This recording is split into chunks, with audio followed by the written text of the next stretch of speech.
The transport vessel shuddered violently as it descended into the atmosphere of an uncharted moon. Alarms blared, red lights flashing across the cramped cabin. Jacob gripped the edge of his seat, knuckles white, as the ship rocked from side to side. He could hear panicked voices behind him, shouting over the chaos, but he focused on staying calm. Survival was about keeping a clear head, and he knew that better than anyone. When the vessel finally crashed, it hit the ground with a deafening, for dust and debris filled the air, choking out any light from the twin suns above. For a moment there was silence, just the faint creaking of metal settling. Then came the groans of the survivors, some calling out for help, others crying in pain or fear. Jacob unbuckled himself slowly, wincing as he stood. His leg throbbed where something had struck him during the crash, but he pushed through the discomfort. Someone needed to take charge. "Everyone okay?" he called out, his voice firm despite the tremor beneath it. "Check yourselves for injuries. We need to get out of here." Laura was already moving, her hands steady as she helped one of the younger crew members free themselves from twisted metal. She glanced up at Jacob, her face pale but determined. "We're alive," she said simply. "But we won't stay that way if we don't find shelter soon." Jacob nodded. The moon's surface was barren, a mix of jagged rocks and fine gray, dust stretching as far as the eye could see. In the distance, strange shapes loomed, trees unlike anything they'd seen before, their branches curling inward like claws.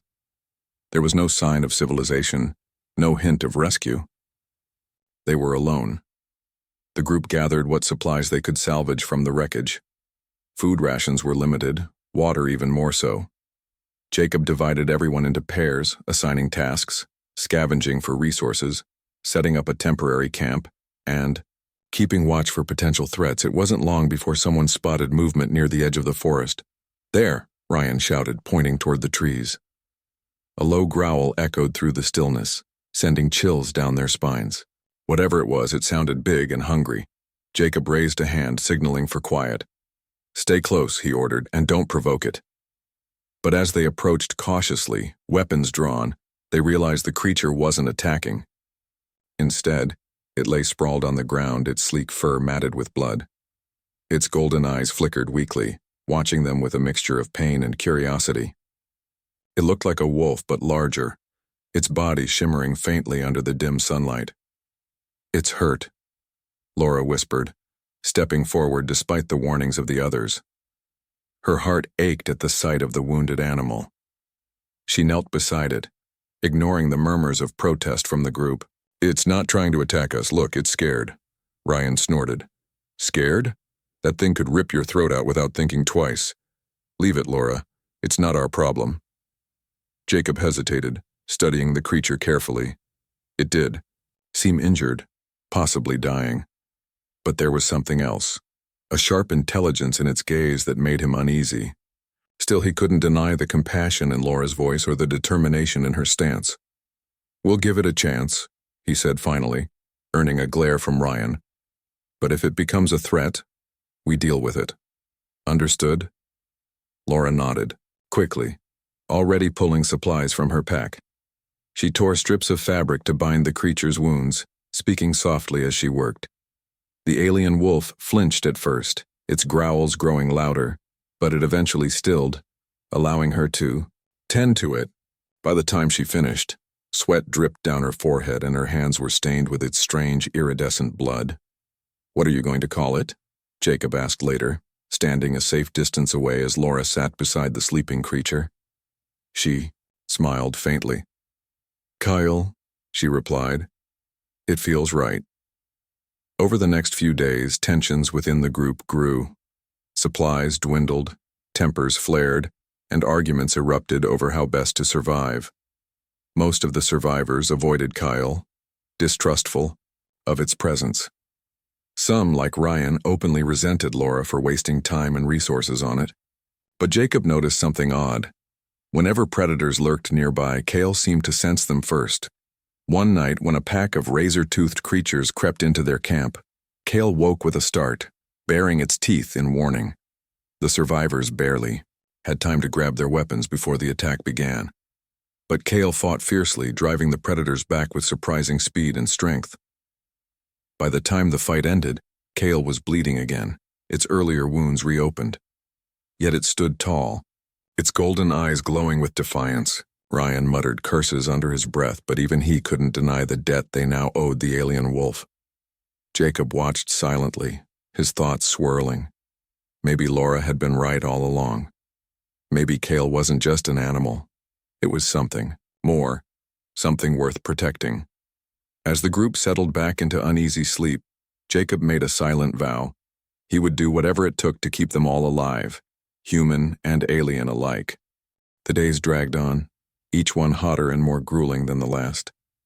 The survivors struggled to adapt to their harsh surroundings, rationing what little food and water they had left.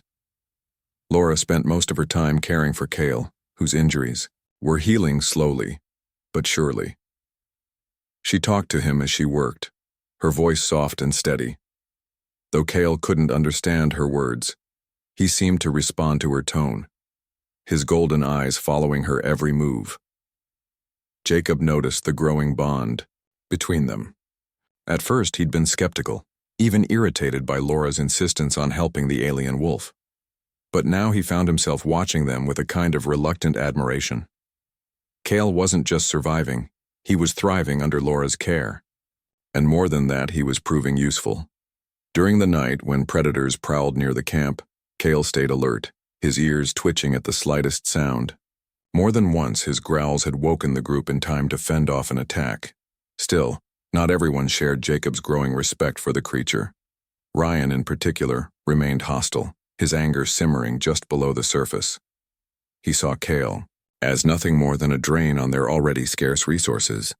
Every time Laura fed the wolf or tended to its wounds, Ryan muttered under his breath, his fists clenched tight. "Why are we wasting food on that thing?" he demanded one evening, glaring at Laura as she handed Kale a strip of dried meat. "It's not like it's going to help us get off this rock." Laura didn't look up. "Kale has saved us more times than I can count," she said calmly. "If it weren't for him, half of us would be dead by now." Ryan snorted. "That's a big if. Maybe we'd be better off without it, and without you wasting your time on it." Jacob stepped in before the argument could escalate. "Enough," he said firmly, his voice cutting through the tension. "We don't have the luxury of fighting among ourselves. Laura, finish up with Kale. Ryan, go check the perimeter. We need to stay focused."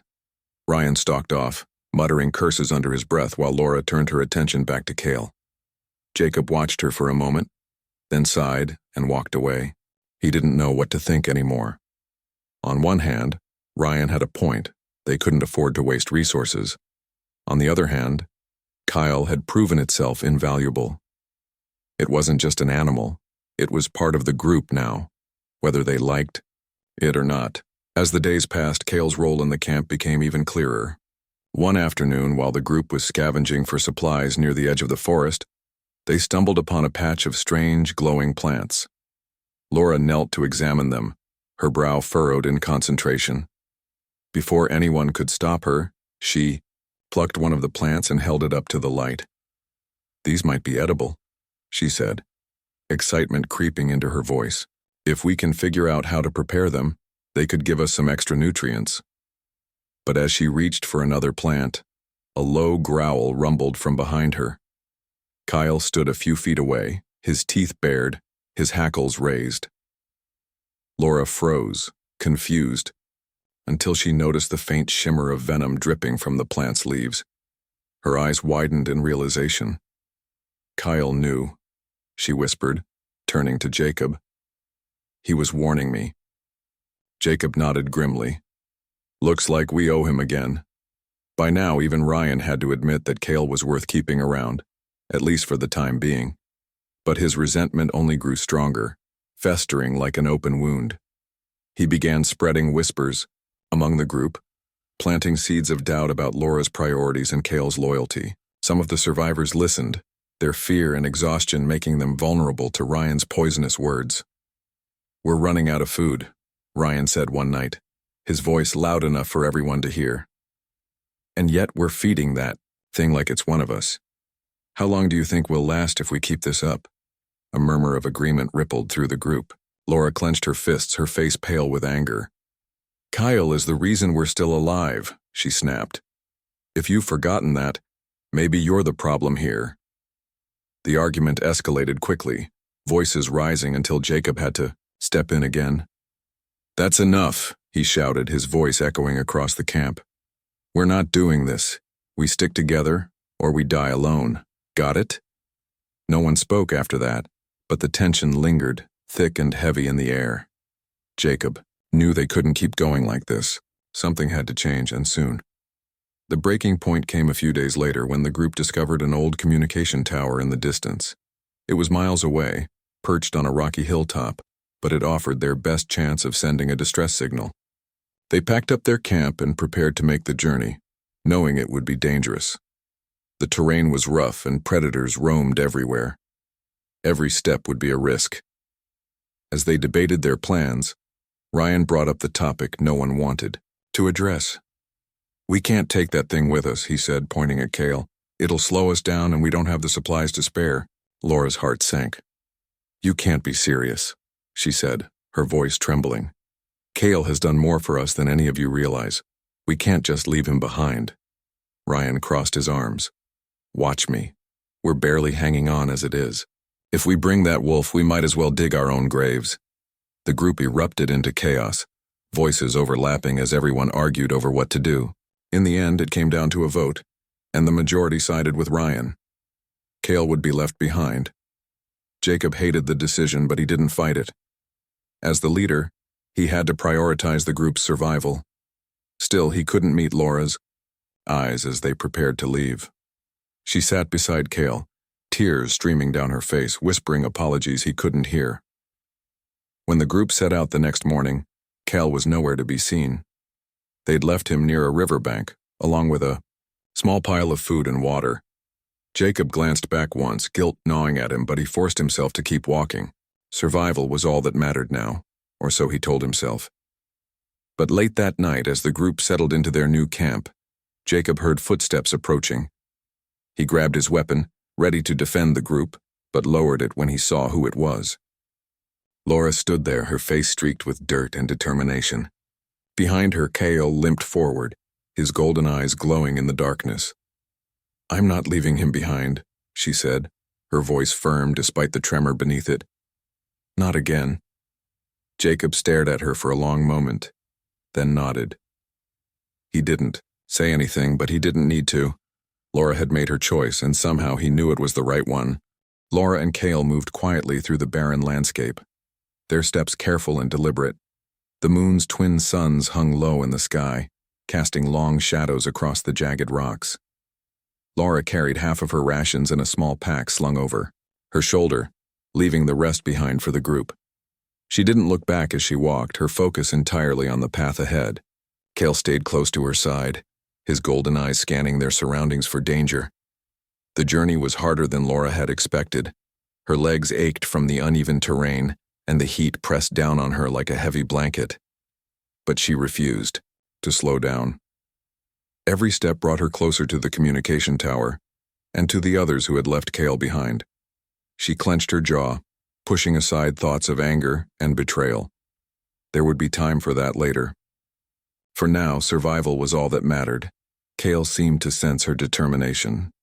When her pace faltered, he nudged her gently with his snout, urging her forward. His presence was a comfort, a reminder that she wasn't alone. More than once, his sharp senses saved them from disaster. One evening, as they stopped to rest near a cluster of strange twisted trees, Kale froze, his ears twitching. A moment later, a low growl rumbled in his throat. Laura turned just in time to see movement in the shadows. A pack of predators emerged. From the darkness, their glowing eyes fixed on her and Kale. Her heart raced as she grabbed a makeshift spear from her pack. But before she could act, Kale sprang into motion. He lunged at the nearest creature, his teeth sinking into its neck. The fight was swift and brutal, Kyle's speed and strength unmatched by the predators.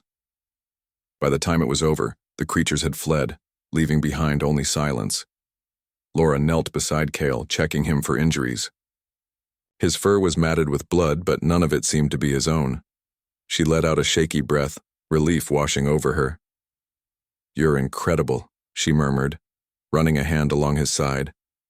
Kyle leaned into her touch, his breathing steady, despite the battle.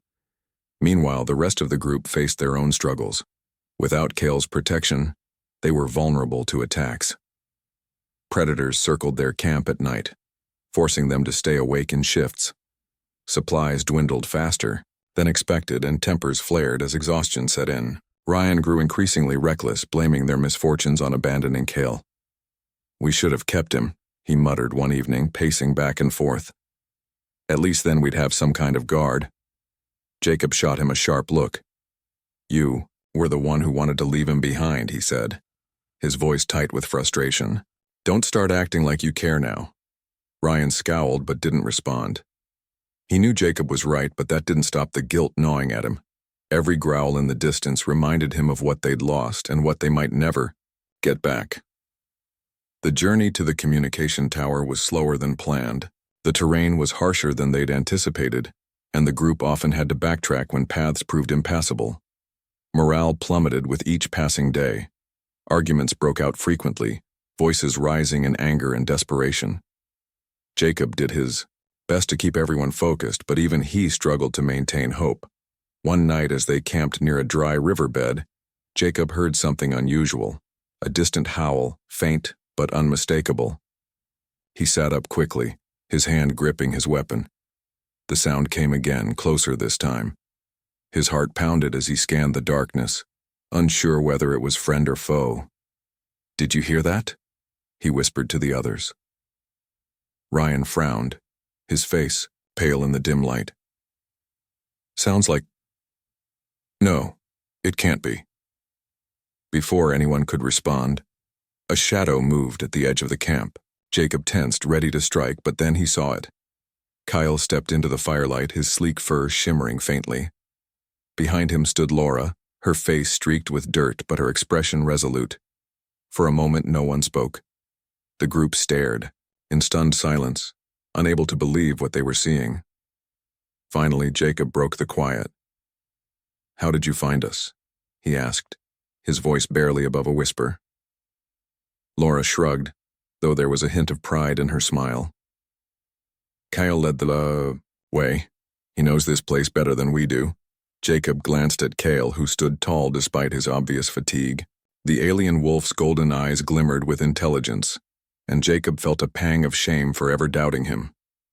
"I'm sorry," he said simply, his words directed at both Laura and Kyle. "We shouldn't have left you behind." Laura nodded, accepting his apology without hesitation. "We don't have time to dwell on it," she said. "We need to focus on reaching the tower." The group welcomed them back reluctantly but gratefully. They couldn't deny the difference Kale made. He was a natural protector, his instincts sharper than any human's. With him watching over them, they managed to avoid several dangerous encounters, saving both time and energy. Even Ryan softened slightly, though he still avoided meeting Laura's gaze. As they neared the communication tower, the landscape grew even more treacherous. Steep cliffs loomed on either side of their path, and narrow ledges forced them to move single file. Kale took the lead, his agility unmatched as he navigated the precarious terrain. When someone slipped or hesitated, he waited patiently, his calm demeanor steadying their nerves. Finally, after days of relentless travel, they reached the tower. It stood tall against the horizon, its metal frame battered by time and weather. The group approached cautiously, wary of traps or dangers hidden within. Jacob took point, his weapon drawn, while Kale prowled ahead, sniffing the air for threats. Inside, the tower was a maze of rusted machinery and broken equipment. Laura immediately began assessing the damage, her hands moving quickly as she examined wires and circuits. "It's bad," she said after a few minutes, "but not impossible. We'll need to work fast." The group pitched in, following Laura's instructions as she guided them through repairs. Kale stayed by her side, his presence a constant reassurance. Whenever someone grew discouraged, his steady gaze reminded them to keep going. Slowly but surely, the pieces began to come together. By the third day, the signal transmitter was functional. Laura powered it up, her fingers hovering over the controls. "This is our best shot," she said, glancing at Jacob. "If anyone's listening, they'll hear us." She activated the device, sending a burst of energy into the atmosphere. The group held their breath, waiting for a response. Minutes passed, then hours. Just as hope began to fade, a crackling voice broke through the static. "This is Rescue Vessel Echo 7. We read your signal. Stand by for extraction." A cheer erupted from the group, relief washing over them like a wave. Jacob clapped Laura on the shoulder, a rare smile breaking through his usual stoicism. "You did it," he said, his voice thick with emotion. Laura shook her head, looking at Cale. "We did it," she corrected softly. When the rescue ship arrived days later, the group boarded with heavy hearts but renewed hope. As they prepared to leave the moon behind, Laura made a quiet request to the captain. "Kyle saved us all," she said. "He deserves a chance to live somewhere safe." The captain hesitated, then nodded. "We'll make room for him," he said. "There's much we can learn from a creature like that." As the ship ascended into orbit, Laura sat beside Cale, watching the moon shrink below them. Her hand rested on his fur, warm and steady. For the first time in weeks, she allowed herself to relax. Whatever challenges lay ahead, she knew one thing for certain. She and Kyle would face them together. The rescue ship carried the survivors away from the moon, its engines humming softly as it broke through the atmosphere. Inside, the group sat in silence, each person lost in their own thoughts. Laura stayed close to Kyle, her hand resting on his sleek fur. The alien wolf lay quietly beside her, his golden eyes watching the humans with a calm intensity.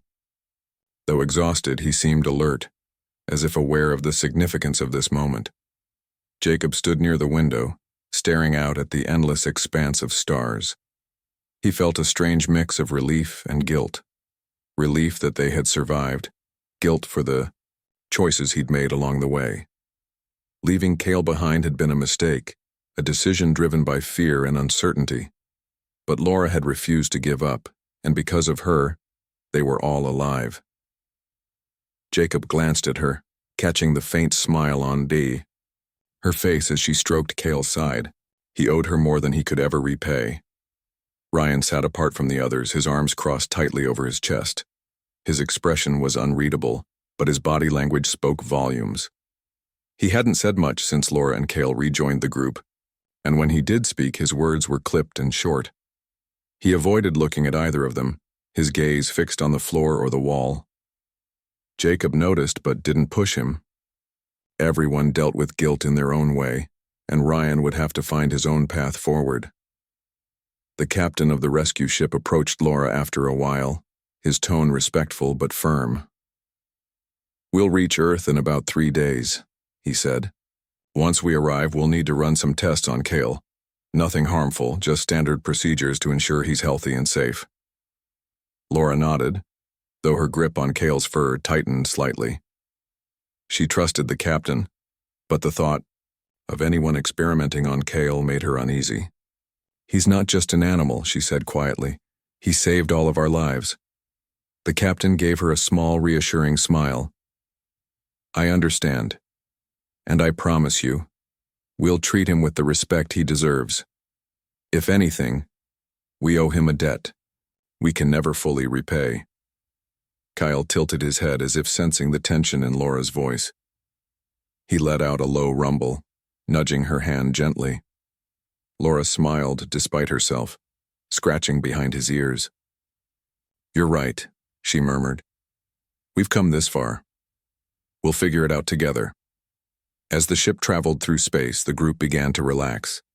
Meals were shared. Conversation started again. For the first time in weeks, laughter echoed through the cabin. Even Ryan joined in occasionally, though his contributions were brief and awkward. Slowly, the cracks between them began to mend. Not completely, but enough to make the journey bearable. When they finally arrived at Earth, the sight of the blue-green planet filled everyone with a sense of wonder. It had been months since they'd seen anything so familiar, so beautiful. Laura pressed her forehead against the window, tears welling in her eyes. Home. They were home. But stepping off the ship brought new challenges. A team of scientists and medical staff greeted them, eager to assess their condition and gather information about the mission. Kale drew immediate attention, his presence both fascinating and intimidating. Some of the researchers approached cautiously, holding out devices to scan him, while others hung back, whispering among themselves. Laura stayed by Kale's side, acting as a barrier between him and the crowd. "Easy," she said firmly, her voice carrying authority. "Give him space." The lead scientist, a woman named Dr. Emily Hart, stepped forward. Her expression was calm but curious. "We mean no harm," she assured Laura. "We simply want to learn more about him. He's unlike anything we've ever encountered." "I know," Laura replied, "but he's also been through a lot. If you want his cooperation, you'll need to earn his trust." Dr. Hart nodded, clearly intrigued. "Fair enough, we'll proceed carefully." Over the next few days, Kyle underwent a series of tests. Blood samples were taken, scans performed, and behavioral observations recorded. To everyone's surprise, Kale remained calm throughout the process, allowing the scientists to work without resistance. Laura stayed with him every step of the way, offering reassurance whenever he seemed unsure. During one session, Dr. Hart asked Laura how she had managed to form such a strong bond with Kale. Laura thought for a moment before answering. "It wasn't me," she said honestly. "It was him. From the beginning, he showed signs of intelligence and empathy. All I did was listen to his actions, his instincts. He trusted me first." Dr. Hart smiled faintly. "That's remarkable. Most creatures, human or otherwise, wouldn't show such trust under those circumstances." Laura shrugged.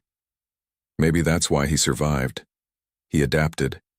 He learned to rely on us, just as we relied on him." As the tests continued, the rest of the group settled into temporary quarters provided by the facility. They were given clean clothes, hot meals, and access to counseling services. For many, it was a chance to process everything they'd been through. Ryan spent most of his time alone, avoiding the others. Jacob tried to talk to him once, but Ryan brushed him off, saying he needed time to think. One evening, Jacob found Laura sitting outside the facility, staring up at the night sky. Kale lay beside her, his head resting on her lap. Jacob hesitated, for a moment before joining them, lowering himself onto the grass. "You okay?" he asked, his voice gentle. Laura nodded, though her smile was bittersweet. "It's strange being back," she admitted. "Part of me feels like I should still be on that moon, fighting to survive. Here, it almost feels too easy." Jacob chuckled softly. "Easy? After everything you've done?" "Not easy," Laura corrected. "Just different. Out there, every choice mattered. Every second counted. Here, it's like life moves slower, quieter." Jacob understood what she meant. "You miss it," he said, not as a question but as a statement. Laura sighed. "Maybe. Or maybe I just missed the clarity. Knowing what was important, who I could count on." They fell silent, the weight of her words hanging in the air. Finally, Jacob spoke again. "You changed us, you know, all of us. We wouldn't have made it without you or Kale." Laura looked at him, surprised by the sincerity in his voice. "Thank you," she said softly. "That means a lot." Inside the facility, preparations were underway for Kale's integration into Earth society. The scientists had decided to house him in a large, enclosed habitat designed to mimic the environment of the moon where they'd found him. It wasn't perfect, but it was the best they could do for now. Laura visited the habitat daily, helping Kale adjust to his new surroundings. On the day of the official announcement, the facility opened its doors to the public. Cameras flashed, reporters shouted questions, and crowds gathered to catch a glimpse of the alien wolf who had become a symbol of hope and resilience. Laura stood beside Kale, her hand resting on his back as the world watched. "This is Kale," she said, her voice steady despite the chaos around them. "He's not just an animal, he's a hero, and he deserves a place here with us." The crowd erupted into applause, cheers echoing across the grounds. Kale lifted his head, his golden eyes scanning the faces before him. For a moment he looked uncertain, but then he turned to Laura, seeking her guidance. She smiled, giving him a reassuring pat. "You're home now," she whispered, "and no one will ever leave you behind again." The days following the public announcement were a whirlwind of activity. Kale's story spread quickly, capturing the hearts of millions around the world. News outlets ran stories about the alien wolf who had saved a group of stranded humans on a distant moon. Social media buzzed with images and videos of Kyle, his golden eyes glowing with an intelligence that seemed almost human. Laura found herself in the spotlight too, giving interviews and answering questions about their journey. She handled it all with quiet grace, always making sure Kale was the focus of attention. Despite the chaos, life inside the facility remained calm. The scientists continued their studies, documenting every detail of Kale's behavior and biology. They marveled at his adaptability, his ability to communicate through subtle movements and sounds. Laura stayed by his side, acting as both advocate and translator. She explained to the researchers that Kale wasn't just reacting, he was thinking, feeling and understanding far more than they realized. One afternoon, Dr. Emily Hart approached Laura with a proposal. "We've been discussing Kale's future," she began, her tone cautious but hopeful. "Given his unique abilities and the bond he shares with you, we'd like to explore the possibility of integrating him into human society." Laura frowned, unsure what to make of the suggestion. "What does that mean exactly?" Dr. Hart hesitated before continuing. "It means allowing him to live among people, under controlled conditions, of course. He could serve as a bridge between humans and other intelligent species, but it would require careful planning and monitoring." Laura glanced at Kyle, who lay nearby, watching them with interest. The idea was daunting, but also exciting. If Kyle could help humans understand the unknown, then maybe their struggles on the moon wouldn't have been in vain. Still, she knew it wouldn't be easy. "He's not a tool," she said firmly. "If this is going to work, it has to be on his terms." Dr. Hart nodded. "Of course. We'll take it slow, step by step." Over the next few weeks, plans were put into motion. A special program was created to introduce Kale to controlled environments outside the facility. At first, these outings were limited to quiet parks or secluded areas where crowds could be managed. Laura accompanied him every time, teaching him how to navigate new surroundings while keeping him safe from overzealous onlookers. To everyone's surprise, Kale adapted quickly. He seemed to enjoy exploring open spaces, sniffing flowers, chasing leaves caught in the wind, and even interacting with curious children who approached cautiously under Laura's watchful eye. His presence brought joy to those who met him, breaking down barriers and sparking conversations about coexistence with other forms of life. Back at the facility, the rest of the group struggled to adjust to their return to normal life. Jacob threw himself into work, taking on projects that kept him busy and distracted. Ryan, however, withdrew further, isolating himself from the others. His guilt over abandoning Kale still weighed heavily on him, though he refused to talk about it. One evening, Jacob decided to confront him. "You can't keep running from this," Jacob said, finding Ryan sitting alone in the cafeteria. "We all made mistakes out there. What matters is what we do now." Ryan didn't look up. "I don't expect forgiveness," he muttered. "Not from you, not from anyone." "That's not what this is about," Jacob replied. "You're punishing yourself and it's not helping anyone.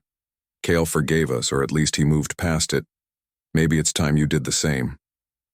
For a moment, Ryan said nothing. Then slowly, he raised his head, meeting Jacob's gaze. "Do you think I deserve that? Forgiveness, I mean." Jacob shrugged. "Doesn't matter what I think. What matters is whether you're willing to try to be better." Ryan looked away, his jaw tightening. But later that night, he sought out Laura. She was sitting with Kyle in the habitat, reading aloud from a book. When Ryan approached, she paused, surprised to see him. I wanted to say something," Ryan began, his voice rough with emotion. About leaving Cale behind, I was wrong and I'm sorry." Cale lifted his head, his golden eyes fixed on Ryan. For a long moment, no one spoke. Then Cale stood, walking slowly toward Ryan. He stopped a few feet away, tilting his head as if studying him. Finally, he gave a low rumble, not quite a growl, not quite a purr, and nudged Ryan's hand with his nose. Ryan let out a shaky breath, tears welling in his eyes. "Thank you," he whispered, kneeling to scratch behind Cale's ears. "I won't forget this." As the months passed, Cale's role in society grew. Schools invited him to visit classrooms, where children learned about teamwork, empathy, and the importance of protecting others. Environmental organizations used his story to promote conservation efforts, emphasizing the value of preserving unknown ecosystems. Even governments took notice, using Cale as a symbol of peace and cooperation during international negotiations. Through it all, Laura remained his constant companion. Together, they traveled across the country, sharing their experiences and inspiring countless people. Laura often reflected on how far they'd come, from the barren surface of an alien moon to standing before cheering crowds on Earth. It wasn't the life she'd imagined for herself, but it was one she wouldn't trade for anything. One evening, as they returned to the facility after a long day of events, Laura sat beside Cale, gazing up at the stars. "Do you ever wonder what it would be like to go back?" she asked softly. Kyle tilted his head, his golden eyes reflecting the light of the twin moons hanging in the sky. He let out a soft huff, leaning into her side. Laura smiled, resting her hand on his fur. "Me too," she admitted. "But I think we're exactly where we're meant to be." In the distance, the lights of the city twinkled like fireflies, a reminder of the world they had helped change. Kyle had started as a wounded creature left to die, but he had become so much more: a hero, a teacher, a friend. And Laura, once just another survivor, had found her purpose in standing by his side. Together, they had shown humanity that trust and compassion could transcend boundaries, even those between worlds.